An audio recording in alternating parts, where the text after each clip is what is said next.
Here's how to turn off the Amazon Sidewalk service on your phone. So start off by going and searching for Alexa. See how I've typed that in? There it is in that top left-hand corner. Amazon Alexa, click that. It will bring it up. Now go down to the bottom corner, the More button with the 3 lines. Click that. Now you're going to go to Settings, the 3rd line up just below the line. So click on Settings.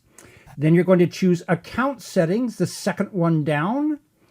Then choose Amazon Sidewalk, the 2nd one up from the bottom. Click on that blue button, and so it is disabled. That will turn off your Amazon Sidewalk and make it so that you're not just giving your bandwidth away to Amazon to use however it pleases for whoever happens they want to give it to without asking your permission, nor without recompensing you in any way.